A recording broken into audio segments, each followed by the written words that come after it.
Profiter pour souhaiter la bienvenue à tout le monde. Merci d'être parmi nous encore une fois pour ce sixième webinaire qui est offert par ProControl en collaboration avec Prolon. Je vous rappelle tous, moi c'est Patrick dans succursale de ProControl pour la région de Laval, Montréal, Longueuil. Et ça me fait plaisir de vous présenter. Je pense que c'est le dernier d'une série de 6 webinaires Prolon. Avec M. Antoine Lamarche, qui va nous présenter aujourd'hui, si je ne me trompe pas, les contrôleurs, les Network Controllers, les contrôleurs régulateurs réseau, les NC2000. Donc, Antoine, je te cède immédiatement la parole. Je suis sûr que tu en as plein à nous raconter sur le NC2000. Ouais, écoute, folles aventures pour nous aujourd'hui. Alors, bonjour tout le monde. Bienvenue à cette sixième et dernière session technique Prolon. Encore une fois, je remercie mon ami Patrick et toute l'équipe de ProControl qui nous supporte fidèlement. Alors, ce qu'on va regarder aujourd'hui, c'est le dernier morceau là, de la famille Prolon et non le moindre, le régulateur réseau NC2000. Donc, on va aussi parler, entremêler dans tout ça, le logiciel Focus et surtout la nouvelle plateforme nuage. Je dis nouvelle plateforme, ça fait quand même déjà 2 ans qu'on y travaille, mais c'était une avancée majeure dans la technologie Prolon que cette plateforme info-nuagique, ou communément appelée un cloud en anglais, là, qui est un serveur de stockage d'informations, et c'est ce dont on va vous parler aujourd'hui. Alors, à commencer par l'appareil lui-même, le NC2000, qui est un appareil souvent qu'on mélange, là, qui a porté plusieurs surnoms. Anciennement, on l'appelait le scheduler ou appareil de configuration d'horaire dans le passé, NC Scheduler, NC2000. Alors, l'appareil que vous voyez est l'appareil d'actuelle génération qu'on a depuis 2015, le NC2000. Alors, c'est notre régulateur réseau. Alors, qu'est-ce que c'est que cet appareil-là? Ben, c'est une espèce de superviseur pour un système Prolon. Tout de suite d'entrée de jeu, je tiens à préciser, cet appareil-là n'est pas requis pour le fonctionnement essentiel des régulateurs Prolon. À savoir, si vous avez un système très simple ou très sophistiqué, très élaboré, de différents régulateurs Prolon qui gèrent des équipements particuliers, régulateurs d'unité de climatisation, chauffage, régulateurs de chaudière, de refroidisseurs, contrôleurs de zone VAV, etc., etc., qu'on a vu d'ailleurs dans les dernières semaines ensemble. Bon, ben, tous ces appareils-là sont complètement fonctionnels, sont complètement autonomes, ils n'ont pas besoin de personne ou d'autres régulateurs pour faire leur travail essentiel. Fait que le régulateur réseau, tout ce que ça fait, c'est que ça ajoute, un peu comme un bon gâteau, on ajoute une épaisseur. Hein? On met une couche de crémage additionnelle sur le design en ajoutant un régulateur réseau parce que ça nous permet de gagner certaines fonctionnalités, ça nous permet de faire des choses plus poussées, mais ce n'est pas essentiel au fonctionnement d'un système de base Prolon, surtout sur de plus petits projets commerciaux, une unité de toit, quelques boîtes de zone. Un régulateur réseau serait peut-être un petit peu, comme on dit en anglais, un overkill, passez-moi l'expression, là. Ça serait du surnuméraire. C'est rarement requis. Mais bon, on va voir, il y a quand même des avantages très intéressants à ajouter un appareil comme ça dans un réseau, surtout un projet un peu plus complexe, un projet d'envergure, même, je dirais, ça devient presque un incontournable. Alors, donc, le régulateur réseau, ben, ce n'est pas un régulateur en soi. On l'appelle régulateur réseau parce qu'il gère les communications entrantes et sortantes et fait des échanges d'informations entre nos différents régulateurs. Mais en soi, le régulateur réseau lui-même ne gère pas d'équipement CVAC. Alors, il n'y a pas d'entrée et de sortie pour des variables, des températures ou d'autres choses sur cet appareil-là. Ce n'est que de la communication qu'il va gérer. On va voir en détail qu'est-ce qu'il peut faire cet appareil-là. Alors, quand on installe ça sur un projet, c'est un appareil permanent. Alors, il va se brancher là, au réseau existant et faire le pont vers le système informatique du client quand on veut une communication à distance, c'est ce qu'on va voir. Ceux parmi vous qui avaient fait l'acquisition, l'achat, l'installation de certains de nos panneaux complètement intégrés avec une tablette, on offre ça pour les utilisateurs, les usagers qui ne souhaitent pas nécessairement se promener avec un ordinateur portable. On offre certains de nos cabinets de contrôle avec une tablette Android montée en façade qui incorpore l'application Focus. Alors, pour faire fonctionner cette application-là, ça prend un régulateur réseau. Il est donc déjà préinstallé, précâblé dans notre panneau avec la tablette de navigation. Alors, plus particulièrement, le régulateur réseau, le NC2000, bon, ce qu'il faut comprendre de ces branchements, puis éviter toute confusion, parce que c'est dû arriver qu'on ait eu des drôles de questions là-dessus. Comme je vous disais, c'est un appareil de communication. Alors, il y a des communications entrantes et des communications sortantes. Alors, les entrées, un peu comme sur un N2000, les entrées sont sur le côté droit et la sortie sur le côté gauche. Alors, qu'est-ce qu'on a sur le côté droit? Il y a 3 ports de communication. Il y a une entrée, ce qu'on appelle une RS485, qui est en bas à droite, qui est à la fois sur bornier à vis pour un câble de conducteur, et il y a une prise RJ45, fait pour des câbles de type réseau, qu'on appelle des patch cords Ethernet. Alors ça vous permet d'y brancher une interface portative ProLong si vous avez un ordinateur portable. Donc, vous arrivez sur un site, vous vous apprêtez à faire une mise en marche d'un système, vous devez configurer le régulateur réseau lui-même ou tout autre appareil sous son autorité. Bien, c'est par cette prise-là que vous allez brancher votre petit adaptateur. Fait que si vous possédez déjà une interface, que ce soit l'actuelle interface Bluetooth que l'on offre, ou une ancienne génération, ou toute autre interface similaire USB ARS 485, bien, la sortie de votre interface se branche sur l'entrée RS 485N qui est en bas à droite. Ne pas brancher sur la sortie qui est à gauche parce que ça, c'est la sortie vers les régulateurs ProLong. Fait que vos différents régulateurs d'unité de toit, de zone de chaudière, de ci, de ça, c'est sur la sortie qui est en haut à gauche que part votre ou vos câbles de votre réseau interface vers vos équipements ProLong. Fait que ne branchez pas, s'il vous plaît, vos petits modules portatifs sur ce port-là parce que vous ne verrez pas le régulateur réseau. C'est comme prendre une rue à sens unique à l'envers. Ça ne va pas bien. Alors, du côté des entrées, il y a aussi une entrée USB. C'est fait pour un connecteur plat USB de type A. Ça permet, malheureusement, je ne peux pas autoriser les annotations pendant la présentation. Je viens de voir un request à l'écran, je m'en excuse. Le temps ne nous le permet pas. On verra ça à la période de questions à la fin, si vous voulez bien. Alors, pardon, l'entrée USB, elle est surtout utilisée pour la tablette. Alors, quand un régulateur réseau est installé dans un cabinet avec une tablette permanente, c'est par le port USB qu'elle va se brancher. On peut aussi raccorder un ordinateur portable avec un câble USB. Alors, pas de besoin d'interface. C'est USB du côté de votre ordi, USB du côté du régulateur réseau et vous établissez la communication à peu de frais. Ça coûte quelques dollars un câble USB avec 2 prises mâles de type A à chaque extrémité. Et finalement, il y a le port Ethernet, donc qui est en haut à droite. C'est donc le port de communication permanent quand on désire qu'un régulateur réseau soit installé dans un réseau de communication. Donc, ce port-là est branché via un câble vers ce qu'on appelle le routeur ou la switch Internet. Et c'est les techniciens informatiques du client ou du bâtiment qui vont s'assurer d'ouvrir les bonnes connexions, les ports adéquats pour permettre la communication à distance. On peut aussi brancher un ordinateur portable de façon temporaire par le port Ethernet. Il y a une petite procédure là, pour jouer avec les adresses IP. Alors, il y a plusieurs clients qui se servent de cette connexion-là aussi de façon temporaire quand ils ont à faire une mise en marche ou un appel de service là, sur un système ProLong où il y a un régulateur réseau. Alors, ce sont ces 3 entrées-là qu'on utilise.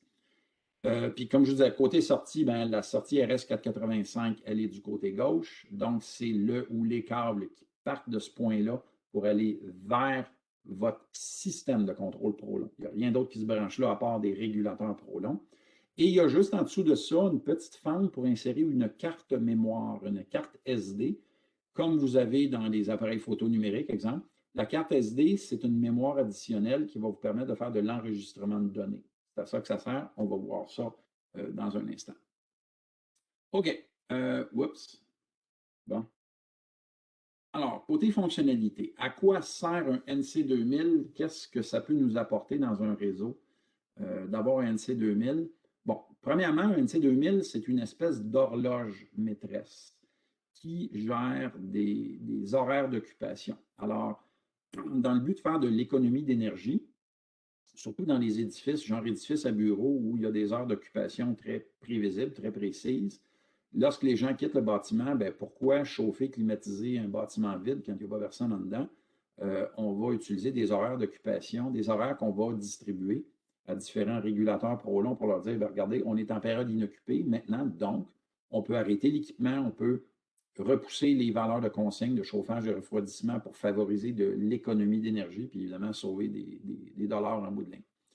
Alors, le NC 2000 peut générer à lui tout seul 16 horaires et 16 calendriers indépendants. Alors, quand je dis horaire calendrier, c'est que chaque horaire a des heures de départ-arrêt qui lui sont uniques et qui peuvent être distribuées n'importe où dans le réseau à n'importe quel appareil qui a besoin de cet horaire-là. Fait qu'on peut, avec un horaire, un seul horaire peut être envoyé à plusieurs régulateurs, en fait à tous vos régulateurs si vous souhaitez avoir un seul horaire pour gérer tout le monde.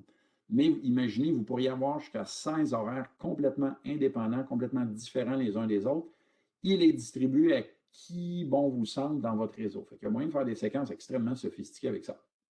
Et chaque horaire dispose en plus d'un calendrier annuel où vous pouvez mettre des jours fériés s'il y a des périodes prolongées, justement, d'inactivité. Exemple, une usine avec le département de production qui ferme pour les vacances de la construction. Bon, ben, pendant les 2 semaines de vacances de construction, on peut laisser le système en période inoccupée, fixe, temporaire pour ces 2 semaines-là, puis après ça, ça se réveille tout seul, puis ça repart dès le retour des vacances. Il y a moyen de faire ça. Et chaque horaire est assujetti à son propre calendrier. Il y a aussi, dans le cas des régulateurs flexibles, le FlexIO qu'on a vu des dernières présentations, l'avant-dernière si je ne m'abuse, les régulateurs FlexIO peuvent recevoir des cédules différentes, donc peuvent recevoir des horaires distincts du NC 2000 et chaque horaire peut piloter une sortie dédiée sur un régulateur Flex. Alors imaginez si vous avez un M2000 Flex qui possède 8 sorties, chacune des 8 sorties pourrait être pilotée par un horaire distinct provenant du NC 2000. Ce qui veut dire que vous pourriez commander des équipements. C'est comme avoir littéralement 8 minuteries avec 8 contacts indépendants. Fait que joindre un flex avec un régulateur NC 2000, un régulateur réseau, peut être très intéressant. Fait que vous voulez commander de l'éclairage, différents équipements avec des arrêts départ planifiés, qui ne sont pas obligés d'être des équipements CVAC. Ça peut être d'autres genres d'applications dans un bâtiment. C'est quelque chose qui est possible de faire avec ça. Le NC 2000, c'est aussi des alertes. Et ça a évolué avec la plateforme Nuage, la plateforme 7 de Prolon. On a rajouté des fonctionnalités au NC 2000.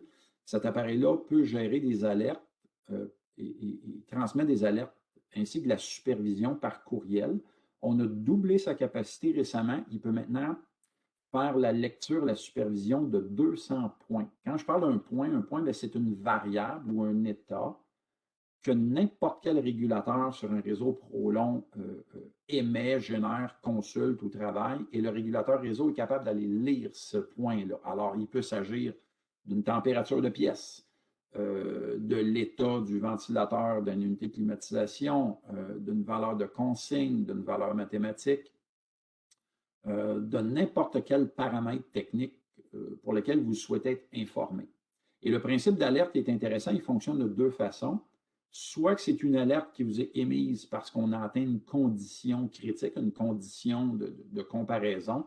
Exemple, la température de pièce dans le bureau du patron dépasse 25 degrés centigrades. Alors, c'est une valeur de charnière de comparaison. Et à ce moment-là, ça émet, excusez, j'ai le terme anglais en tête, là, trigger, là, ça génère une alarme, ça déclenche une alarme.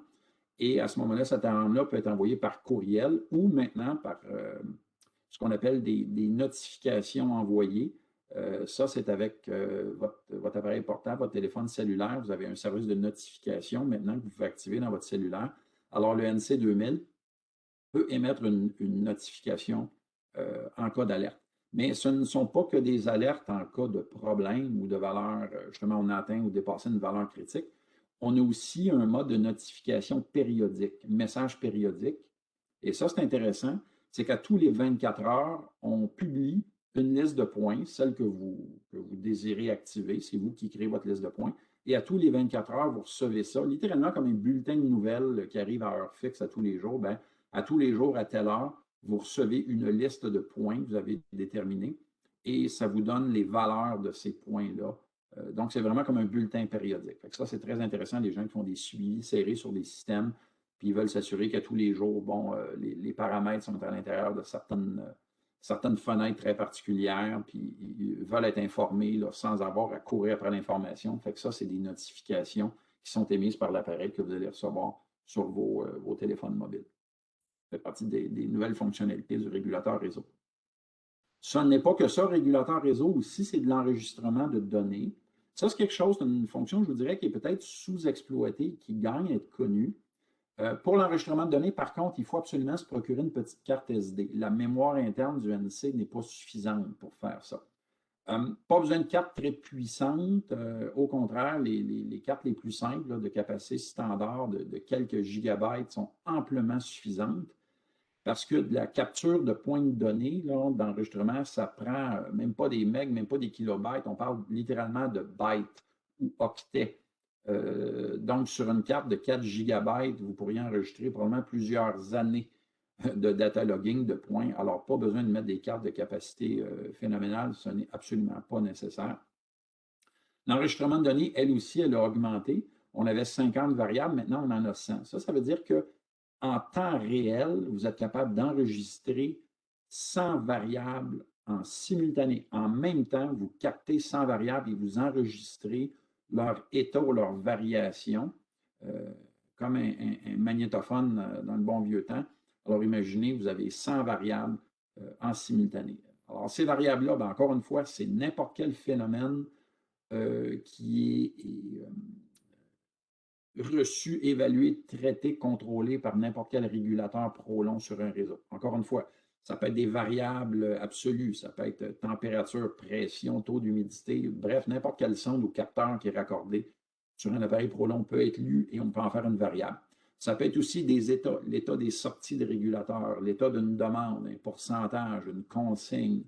Il y a une foule de choses qu'on peut enregistrer. Le but de ça, c'est de faire de l'analyse de performance, c'est de suivre un système pendant quelques semaines, quelques mois.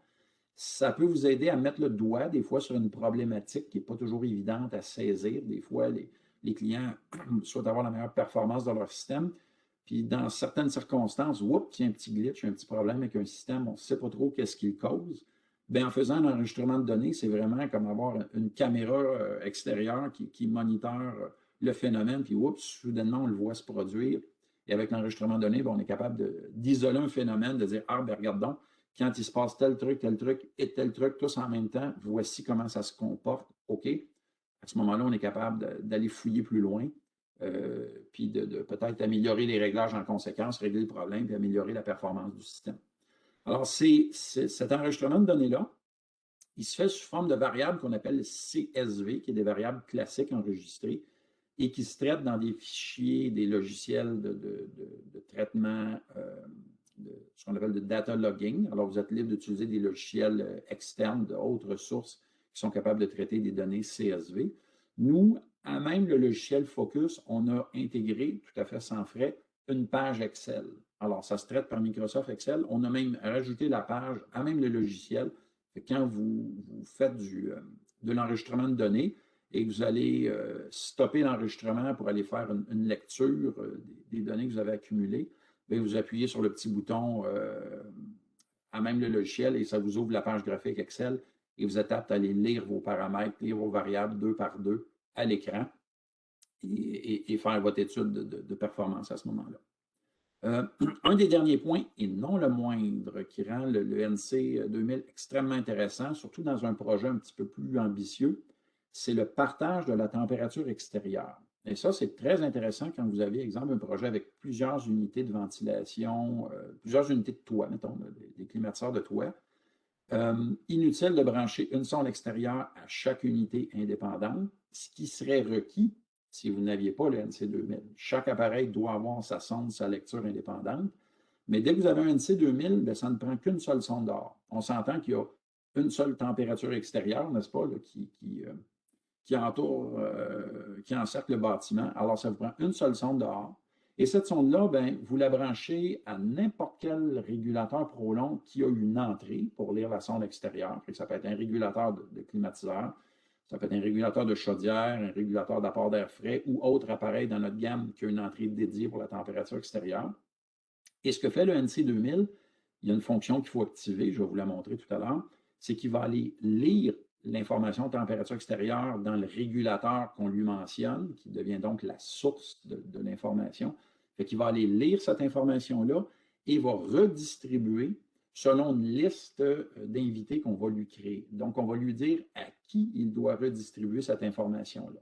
Alors, exemple, un projet avec 8 unités de toit, ben, si c'est l'unité numéro 6 qui possède la sonde branchée physiquement, bon, on va dire au NC 2000, va lire l'information sur l'unité numéro 6 et repartage l'information aux unités 1 à 5, 7 et 8.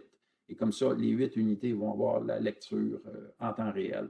Fait que ça vous permet de sérieuses économies lors de la conception puis de l'installation d'un système parce que ça va vous sauver beaucoup le coût d'achat des sondes, le câblage, l'installation, surtout le temps d'installation, va permettre de réduire grandement les coûts.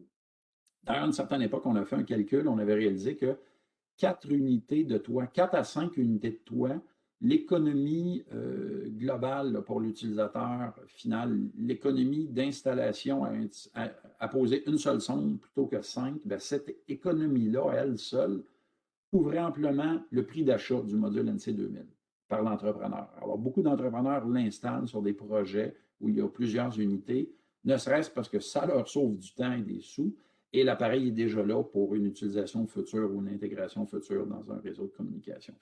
Cette fonction-là est très appréciée, très, très utilisée.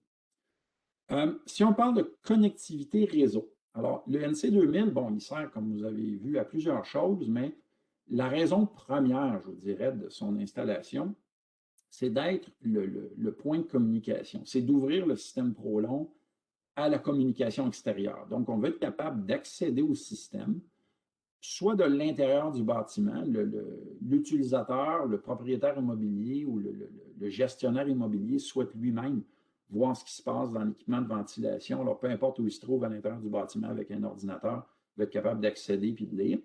Mais aussi, on souhaite un accès, souvent qu'autrement, externe au bâtiment. Donc, la possibilité de se raccorder à distance, hein, un appel de service, votre client vous appelle, bon, on a des questions, des températures, tout ça, est-ce que vous pouvez venir jeter un œil?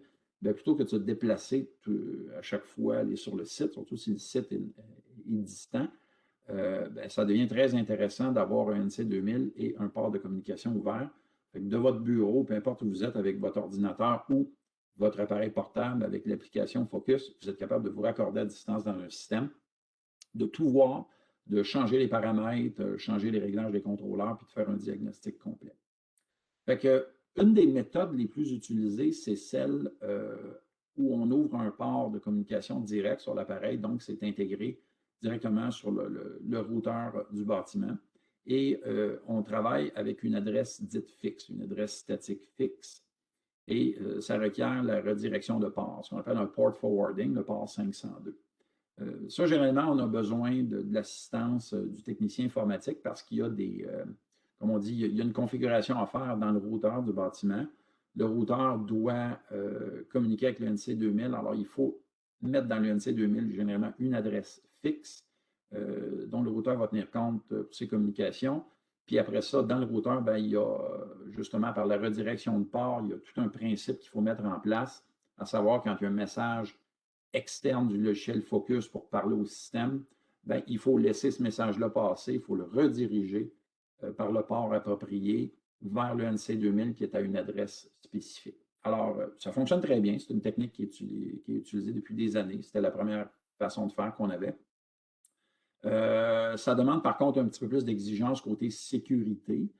Puis on sait que certains sites un peu plus sécurisés aiment moins cette approche-là parce que justement, il faut ouvrir des ports. Puis bon, côté cybersécurité, ça peut demander des choses un petit peu plus particulières. Puis il y a certains utilisateurs ou équipes informatiques qui sont moins à l'aise avec cette approche-là. Pour cette raison-là, on a lancé une toute autre méthode qui est celle de la communication par un serveur nuage qu'on appelle un cloud. Alors, Prolon possède son propre service de serveur info-nuagique ou serveur cloud. Et c'est de cette méthode-là dont on va vous parler dans la démo tout à l'heure. Alors, cette méthode-là permet justement de passer par un serveur. Alors, c'est complètement différent comme approche.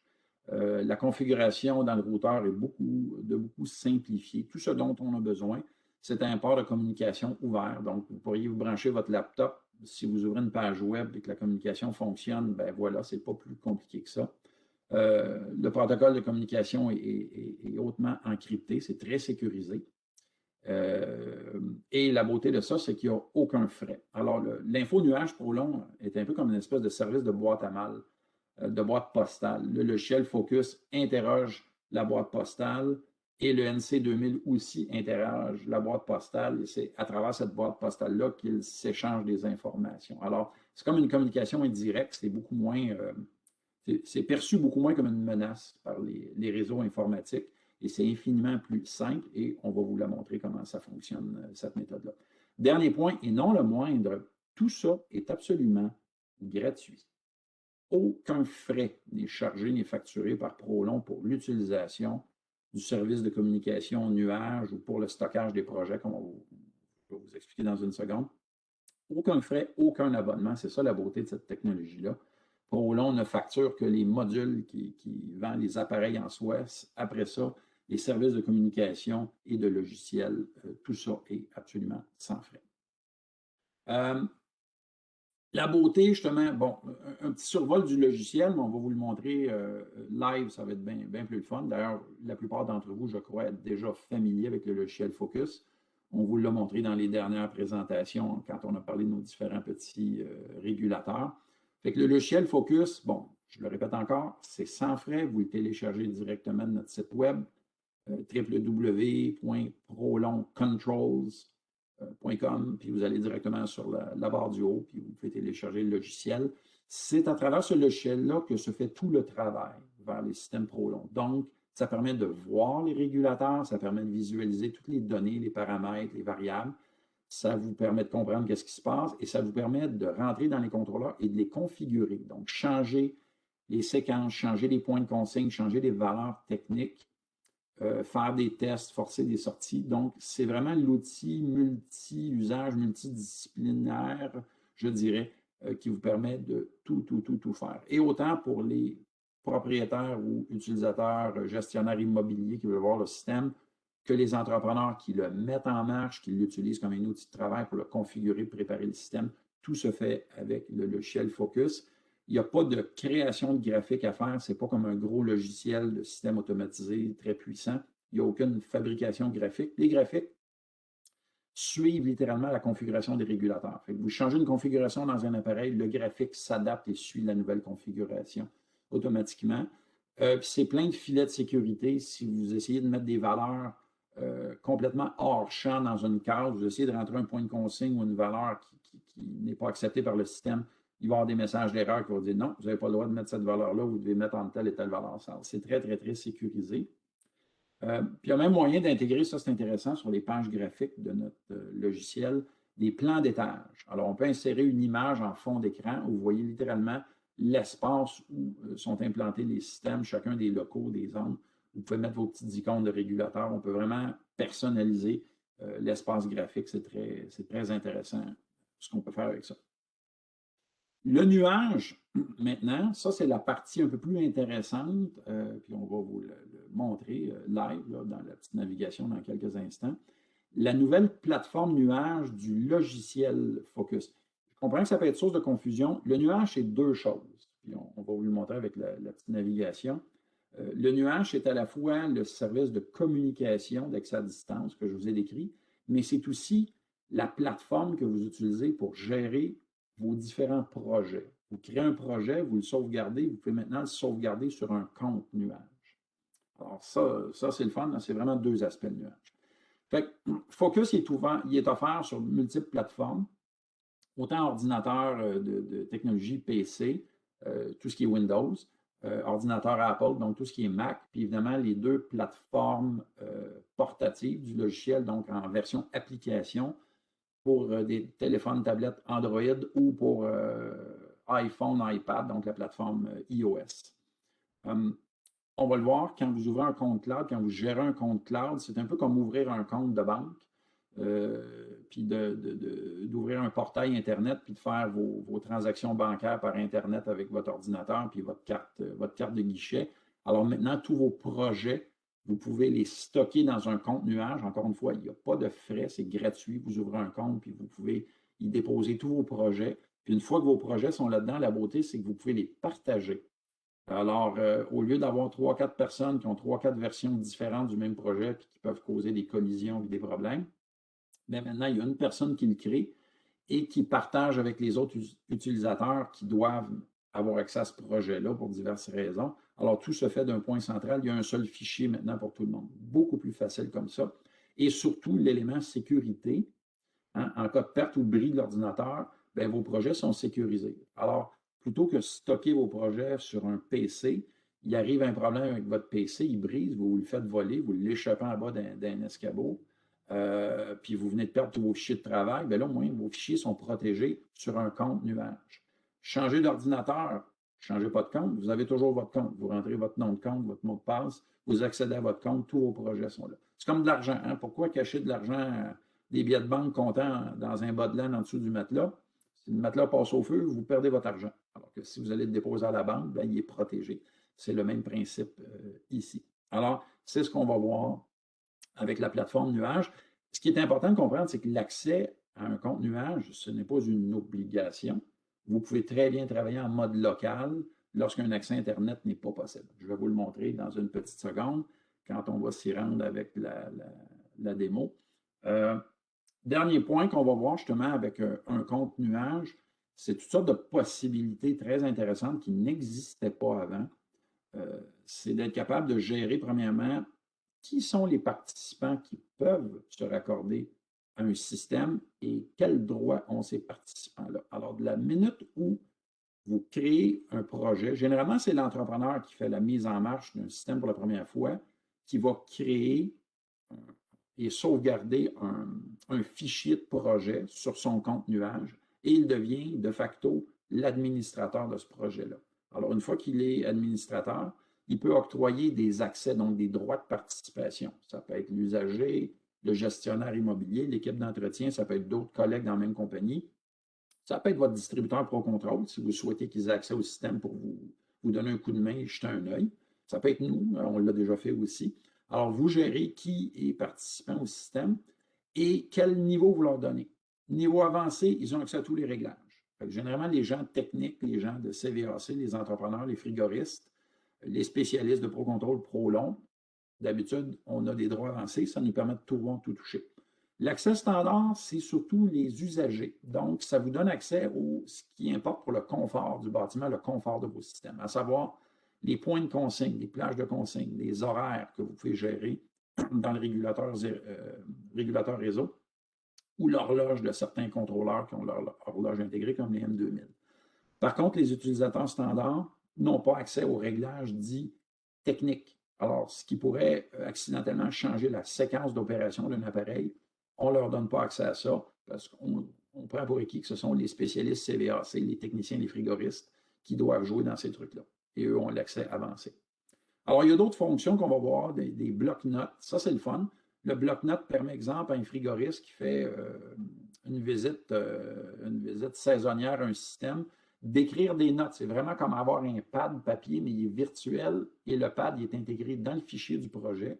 Et si vous le partagez avec d'autres gens, ils ont accès au même bloc-notes. Alors, vous allez écrire des notes. Telle date, telle personne, ben, j'ai changé tel paramètre ou j'ai réajusté tel point de consigne dans le bureau de telle personne. J'ai baissé le réglage du premier stage de climatisation sur telle unité pour le rendre un petit peu plus sensible. J'ai réajusté ci, j'ai réparé ça. C'est inscrit dans votre bloc-notes et ça vous suit tout au long de l'évolution du projet ou de l'entretien sur le long terme.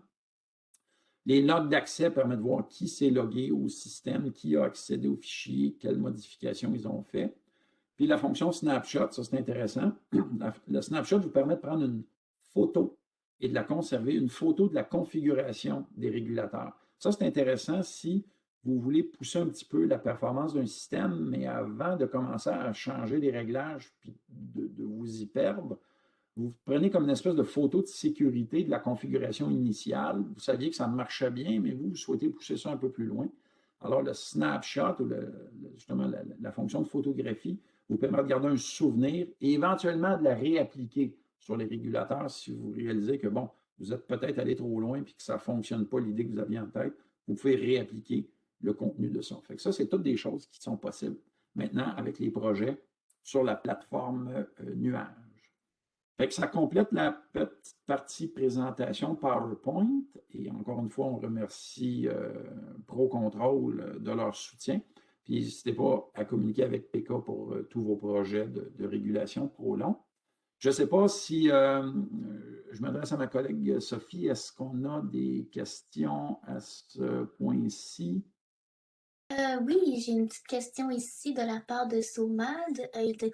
Pardon, il demande, a-t-on accès aux données enregistrées sur la carte SD via le nuage ou la connexion réseau à distance? Absolument. Vous avez, dès que vous communiquez, en fait, il y a deux, c'est une très bonne question. Il y a deux façons justement, je vais le lancer, le logiciel.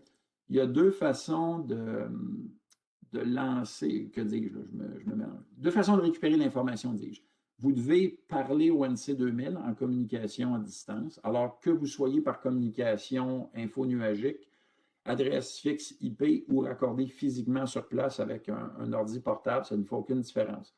Dès que vous êtes branché sur le NC2000, vous êtes capable de faire le téléchargement du contenu du fichier d'enregistrement de données. Soit ça, ou littéralement, vous êtes sur place devant le NC2000, vous sortez la carte SD de son réceptacle, puis vous la prenez, puis vous la branchez sur votre laptop, puis vous téléchargez manuellement le fichier. C'est comme vous voulez. Les deux façons sont bonnes. Est-ce qu'il y avait autre questions avant qu'on entreprenne la navigation? Moi, j'en ai pas d'autres de mon côté. C'est ce qu'on avait. OK, parfait. Alors, ben, regardez, je viens d'ouvrir mon logiciel Focus et la question que j'ai à l'instant, je vais juste fermer ça. Alors, la première question que me demande le logiciel, qu'est-ce que je désire faire? Est-ce que je veux travailler en connexion locale ou est-ce que je veux me connecter au service infonuagique? Alors, littéralement, c'est comme si je me demandais, bon, j'ai besoin d'argent. Est-ce que je vais chercher une coupe de billets de banque que j'ai caché en dessous de mon matelas ou je m'en vais au guichet automatique où je me fais un transfert bancaire à partir d'Internet? C'est un peu ça. Si je m'en vais en connexion locale, je ne peux pas parler au compte infonuagique. Et pourquoi je travaillerai en mode local?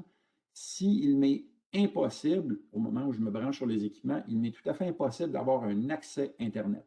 Donc, il n'y a pas de routeur Wi-Fi, c'est un projet en construction, il n'y a aucune structure informatique encore fonctionnelle. L'édifice n'est pas encore complété, le client n'a pas encore aménagé, mais au moins il faut, comme on dit, partir les équipements de ventilation. L'Internet ne rentre pas, vous ne pouvez pas utiliser votre téléphone qu'on appelle en hotspot. Bref, ça ne va pas bien pour vous. Ce n'est pas grave, ce n'est pas catastrophique. Vous allez donc strictement travailler en mode hors ligne ou en mode, comme on dit, en mode local. Alors, tout système que vous pourriez créer, alors je peux créer un nouveau système, je vais me connecter en mode série, ce qui veut dire que j'utilise mon petit module de communication portatif. Puis je pourrais venir créer, je ne sais pas moi, quelconque appareil, un climatiseur, venir chercher ces ondes. Alors, je suis raccordé sur les équipements. Puis une fois que j'ai terminé, bien, tout ce que je vais venir faire, c'est fichier et je vais l'enregistrer. Et où va s'enregistrer ce fichier de navigation-là? Bien, sur mon disque dur d'ordinateur, tout simplement. Alors, ça reste strictement local. Bon, je n'irai pas plus loin pour ça. En passant, vous pouvez stocker des fichiers locaux et après ça, les faire basculer sur votre compte nuage une fois que vous avez un accès Internet. Exemple, vous rentrez chez vous le soir, vous ne voulez pas garder ces fichiers-là sur votre ordinateur pour rien. Vous pouvez les envoyer sur le compte cloud. C'est très facile. Regardez, connexion via le service infonuagique. Alors, c'est ça le fameux service cloud ou mon compte cloud. Et voyez-vous, votre identifiant, c'est votre courriel, puis vous créez un mot de passe que vous pouvez mémoriser. Puis si vous ne l'avez jamais fait, vous faites nouveau compte. Alors, vous rentrez votre courriel, votre mot de passe, vous vous identifiez. Et très important, regardez ici vos préférences d'utilisation. Souhaitez-vous voir valeur affichée en valeur métrique ou en valeur impériale. Donc, vous préférez des Celsius ou des Fahrenheit, à vous de décider. Le format de l'heure, 0,24 heures ou AM, PM. Et vous faites créer un compte, c'est presque instantané. Le serveur vous donne votre autorisation et votre compte est créé et c'est pas plus long que ça. Alors, moi, je vais me connecter sur mon compte. Et comment je sais que mon compte est bon, il est ouvert? Bien, regardez, j'ai mon nom qui apparaît dans le coin supérieur droit. Ça veut dire que je suis connecté. C'est vraiment comme si j'étais branché sur mon portail, puis je vois le contenu de mon compte de banque. Fait que l'argent que j'ai, les dettes que j'ai, la carte de crédit qu'il faut que je paye le mois prochain. Vous êtes live sur votre compte. Et là, après ça, bien, je peux gérer mes projets, je peux en créer, je peux en sauvegarder. Je vais juste annuler cette question-là, puis je vais vous montrer qu'est-ce qu'on peut faire. Si je m'en viens par mon compte ici, je vais juste tasser cette petite onglet-là. Alors, vous voyez où ce que je peux faire? Je peux venir modifier mon profil, changer mon mot de passe ou justement changer mes préférences. Je peux justement recevoir des notifications. Je peux gérer mes projets. Gérer, ça veut dire je peux appeler des participants à un projet que je crée, donc octroyer des droits d'accès. Je peux transférer le droit d'administrateur. Celui qui crée le fichier au début est l'administrateur par défaut. On peut après ça donner ce droit-là à quelqu'un d'autre. Donc, l'entrepreneur qui fait un projet, puis le propriétaire immobilier ben, dit, écoute, il dit, c'est moi qui l'ai acheté, le système, je l'ai payé, je veux en être l'administrateur. Alors, l'entrepreneur pourrait tout simplement transférer son droit d'administration à son client qui est le propriétaire immobilier et lui, après ça, devient, comme on dit, maître à bord, puis il peut appeler les participants qu'il veut, dont l'entrepreneur, par exemple, faire du service ou du suivi par la suite. Les fameux snapshots, bon, on peut joindre un projet, il y a toutes sortes de petites fonctions qu'on peut faire ici. Alors, si je pars complètement à zéro, je vais vous donner un exemple. Moi, je suis branché avec la petite interface portative, là, Bluetooth RS485. Je suis branché sur mon démonstrateur qui aussi a un câble branché sur mon routeur Internet. Alors, je serais prêt à créer un projet et le lier par communication cloud. Alors, la première chose qu'on va faire, c'est qu'on va le créer, le projet. Alors, je dois commencer, voyez-vous, il s'appelle bêtement mon projet. Alors, je vais commencer par le configurer. Mon projet, ça ne dit pas grand-chose. Fait que je vais l'appeler, mon démo. On va appeler ça démo kit. Alors, c'est mon petit démonstrateur. Et comment est-ce que j'établis la communication? Ce n'est pas en IP. Je suis branché avec une interface série dans le port RS485 in du contrôleur réseau. Puis COM3, c'est le port de communication de mon ordinateur. Alors, je vais faire connecter. Vous voyez le petit crochet vert, la communication est prête. Là, je n'ai rien à l'écran. Qu'est-ce que je vais faire? Ça, c'est des nouvelles fonctionnalités, justement, avec Focus. Je n'ai pas vraiment besoin de savoir, j'ai-tu un régulateur réseau, il est à quelle adresse, j'ai-tu d'autres systèmes? Regardez, options, synchroniser, oups, découverte. C'est véritablement un système de scanning automatique. Tout ce dont vous avez besoin, c'est d'une connexion vers votre NC2000 ou votre réseau ProLong. Ce n'est pas obligé d'avoir un régulateur réseau NC2000 pour faire la fonction de découverte. En autant que vous avez un réseau, ben lui, il part et il fait une lecture de toutes les adresses de communication possibles et imaginables, de 1 à 127 littéralement. C'est le champ d'adresse possible avec un système de régulation ProLong. Alors, il est tout en train de les scanner et regardez qu'est-ce qu'il va faire. Il va créer le système automatiquement. Alors, il va créer les systèmes, il va faire apparaître le régulateur réseau, il va mettre les zones en dessous des régulateurs maîtres s'il y en a. Il va vraiment placer tout ça en ordre. Vous allez voir ça apparaître sous vos yeux dans la seconde. Ça ne sera pas bien long. Il y a moyen de s'en sauver plus vite, mais ce que vous voyez là, c'est la méthode la plus longue possible. Alors que vous ayez un tout petit système de 4-5 éléments ou qu'il y en ait 80 contrôleurs sur votre projet, ça ne sera pas plus long, plus court. Il fait le scan complet jusqu'à la dernière adresse. Voyez-vous, on y est presque rendu. Adresse 127. Et regardez qu'est-ce qu'il fait. Il a découvert un régulateur maître à l'adresse 20. Il le crée.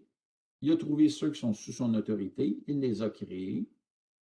Et voilà, c'est complété.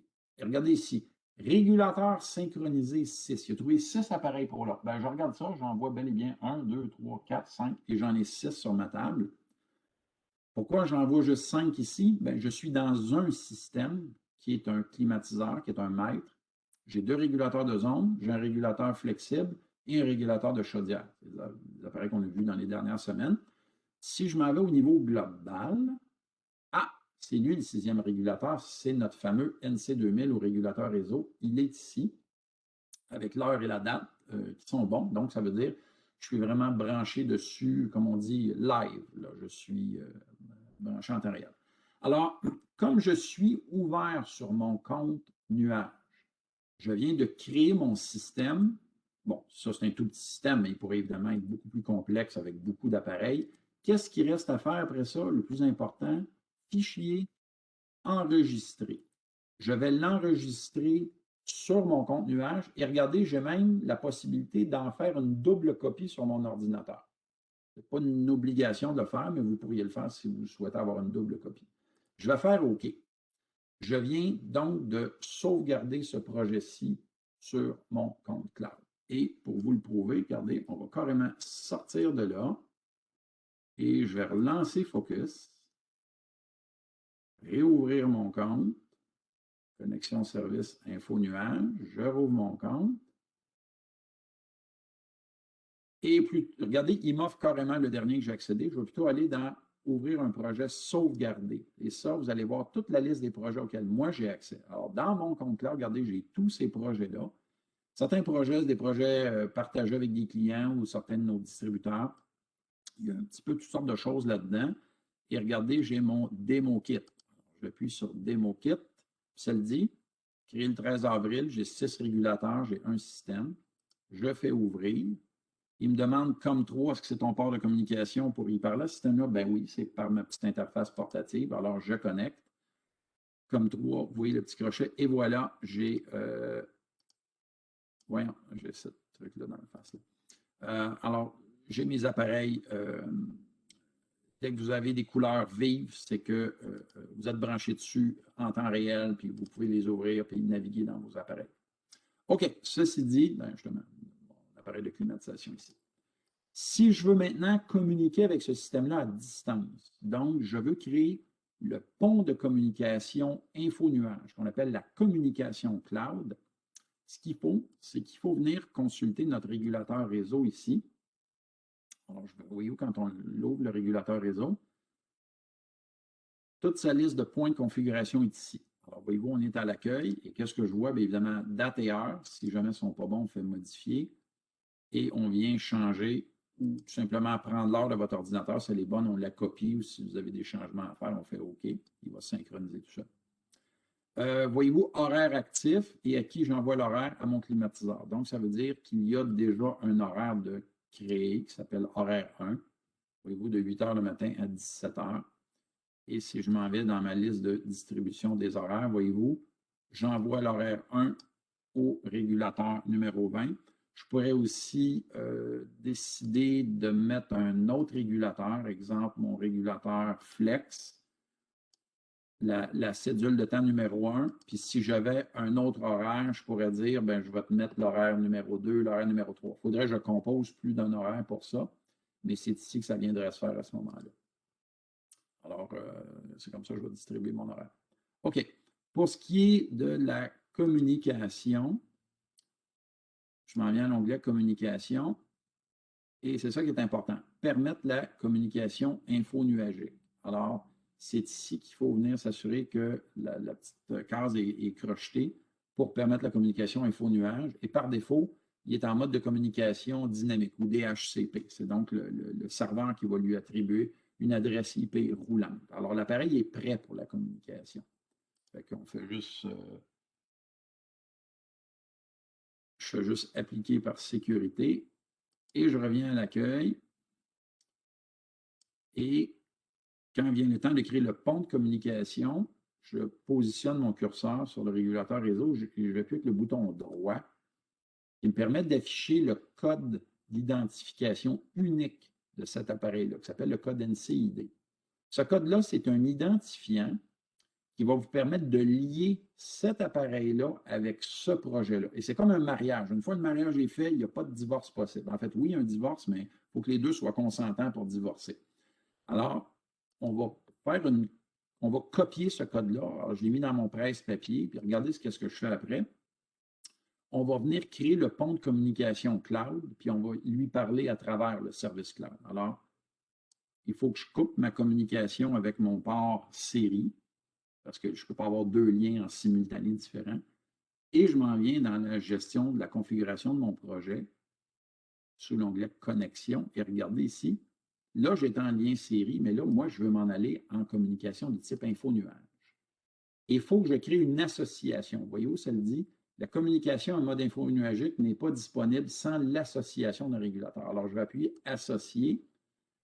Et ce que j'ai mis dans mon presse-papier, je vais venir le coller. Je fais juste les touches CTRL-V, l'équivalent de CTRL-copier, CTRL-coller. Et là, je viens dire à mon projet, je t'associe cet appareil-là. Regardez, ça le dit maintenant. Vous avez réclamé le régulateur réseau avec succès. La communication est maintenant activée. Ça veut dire que sur le serveur cloud, le projet DémoKit de Antoine Lamarche vient de réserver cet appareil-là à la vie, à la mort. Maintenant que je suis en connexion cloud, je vais sauvegarder. Puis regardez, par défaut, il me dit info nuagique. Puis là, je vais demander à me connecter à l'info nuage. Regardez le petit crochet vert. Et regardez les appareils qui reviennent en couleur. Je pourrais littéralement débrancher ma petite interface portative RS485. J'accède maintenant au système Prolong par Internet. Alors, je sais que ça peut paraître étrange pour ceux qui sont en train d'écouter, mais mon régulateur NC2000, le régulateur réseau, il est actuellement branché avec un câble réseau sur mon routeur de maison. Et donc, je lui parle, mais je ne suis plus branché physiquement. Il n'y a plus de lien entre mon ordinateur et le système Prolong. J'ai littéralement éteint mon interface et c'est à travers la communication info-nuagique que je suis capable de lui parler maintenant à ce système-là. Et maintenant que j'ai ce système-là en info-nuage et que je l'enregistre, ben, je pourrais maintenant venir dire gestion des projets participants, mon projet DémoKit. Je pourrais nommer, ajouter des participants, donc inviter un de mes collègues, inviter mon patron, inviter n'importe qui a besoin de venir consulter mon système. J'aurais juste à taper son identifiant et à ce moment-là, cette personne-là devient un participant. Et c'est ici que je viens lui dire, ben, ton accès est normal ou ton accès est avancé. Alors, tu as accès à tous les réglages ou tu peux juste jouer dans les températures de pièces et les horaires pour assurer le bon confort de tout le monde, mais je ne veux pas que tu viennes changer du paramétrage trop poussé. Alors, c'est comme ça qu'on fait une association nuage. Alors, comme vous voyez, ben, ça fonctionne parfaitement. Ce que je voulais aussi vous montrer au niveau du régulateur réseau, dans les fonctionnalités du régulateur réseau, c'est sûr qu'on ne peut pas tout voir dans le temps qui nous est donné. Fait, très important, distribution de la température extérieure. On en a parlé tout à l'heure, c'est une fonction très importante assurée par cet appareil-là. Ça, c'est quelque chose qu'on fait une fois que tout votre projet est en marche. Alors, si vous êtes entrepreneur, vous mettez en marche un système Prolong, c'est la mise en marche finale, l'intégration, bien, assurez-vous d'avoir tout le monde à l'écran, donc vos différents régulateurs de climatiseurs ou autres équipements, fait que tout le monde est là. Et à la toute fin, si en effet vous avez une température extérieure à partager, bien là, vous venez dans distribution de température extérieure. Et c'est ici que vous devez définir qui est la source, donc qui est le régulateur qui possède le branchement de la sonde extérieure, donc qui a la vraie lecture, et après ça, à qui on envoie cette information-là, avec qui on la partage. Alors, il faut créer la source. Oui, pour l'instant, il n'y en a pas, mais là, je pourrais dire oui. C'est mon climatiseur qui est le régulateur à l'adresse 20 qui possède la sonde. Alors, il devient la source. Puis après, je pourrais dire, ben oui, regardez, tu vas envoyer cette information-là au régulateur de chaudière numéro 10. Puis je fais OK et j'applique. C'est aussi simple que ça. Alors, si le régulateur de chaudière est sur le réseau de communication du régulateur réseau, il n'est pas sous l'autorité du climatiseur, mais à travers cette fonctionnalité-là, je vais lui envoyer l'information de la température extérieure. Alors, tous les régulateurs maîtres de climatisation, vous auriez à les mettre ici.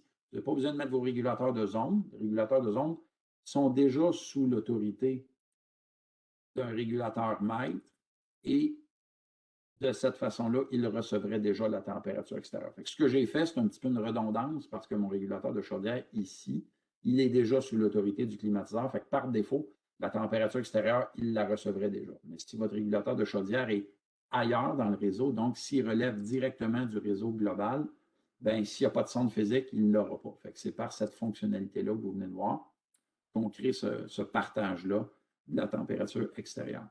Dans les autres fonctionnalités, bon, on parlait des alertes. Alors, les alertes, c'est ici qu'on vient les créer. Alors, il suffit d'ajouter des conditions. Fait que, ajouter un système ou un régulateur. Fait que moi, je pourrais venir dire, regarde, la zone numéro 1, le régulateur numéro 1, qu'est-ce que je veux venir voir comme paramètre? Alors, j'ai nommé mon régulateur. C'est quoi la valeur que je veux venir prendre comme étant une possibilité de condition d'alerte? Bien, ma température de zone, conditionnelle ou périodique. Si je la mets à conditionnelle, ça me prend une valeur de référence. Exemple, il fait plus que 25 degrés dans le local, maintenu pendant, mettons, au moins, exemple, 30 minutes. Fait que si ça fait plus de 30 minutes que la température a dépassé 25 dans la zone 1, bien, je viendrai mettre mon courriel ici et je recevrai un message texte sur mon téléphone ou ma boîte de messagerie qui me dirait la zone numéro 1 VAV adresse 1, température est plus de 25 degrés. C'est aussi simple que ça, une alerte. Ou ça peut aussi être de façon périodique. Périodique, il n'y a pas de comparaison à 25 degrés. C'est qu'à tous les jours, à midi pile, fais-moi une lecture de la température dans cette zone-là, puis fais juste me publier cette information-là. Je veux juste être prévenu à tous les jours de la température qu'il fait dans ce local-là, tout simplement. Alors, c'est ça la différence entre un envoi périodique et une vraie condition d'alerte. Vos alertes, vous pouvez les grouper, ce qui veut dire que vous pouvez créer des conditions multiples puis les lier ensemble. Pas juste dire il fait plus que 25 degrés, mais il fait plus que 25 degrés, puis telle autre condition, puis telle autre condition, puis telle autre condition. On les groupe ensemble pour faire des conditions beaucoup plus sophistiquées, empêcher des alertes inutiles. Il y a les courriels et il y a ce qu'on appelle les, excusez, là, le terme français notification poussée, ça vient de l'anglais push notification. Ce sont les notifications qui sont publiées par les réseaux de communication cellulaire. Donc, les notifications, c'est ce que vous recevez sur vos téléphones cellulaires. Fait que vous pourriez avoir des notifications seulement ou les deux. Alors, courriel et notification pour recevoir ces alertes-là de type conditionnel ou de type périodique, tout simplement. Ça, c'est la partie alerte. Les quelques secondes qui nous restent, le fameux enregistrement de données. Excusez, on a gardé le terme anglais data logging parce qu'on dirait que c'est comme plus facile à se rappeler. Bon, malheureusement, je ne peux pas l'activer parce que ça me prend véritablement une petite carte SD pour créer une liste, justement, une liste de valeurs. Alors, si je veux venir lire dans ma zone numéro 2 la température de zone à intervalle, fait que, je ne sais pas moi, à toutes les heures, tu me prends un échantillon de la température de pièce. Hein, ça ne me donne rien de savoir aux 10 secondes combien il fait dans la pièce. Vous allez créer énormément d'échantillons qui vont manger de la mémoire bien trop vite.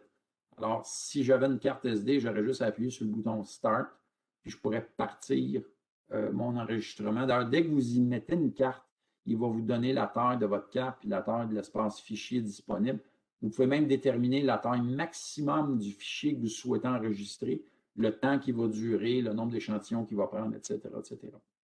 Et quand vient, pour répondre à la question qui a été posée plus tôt, une fois que vous stoppez votre log, vous appuyez sur le bouton « Télécharger » ici et automatiquement, le contenu du fichier se synchronise sur votre ordinateur. Alors, vous le sauvegardez sur votre ordi, puis vous pouvez le consulter à distance. Ou vous pouvez justement lancer l'application qui est une page Excel, justement. Bon, regardez, ça, c'en est un exemple d'une variable qui serait montrée. Là, ça, c'est notre page. Alors, vous avez deux axes.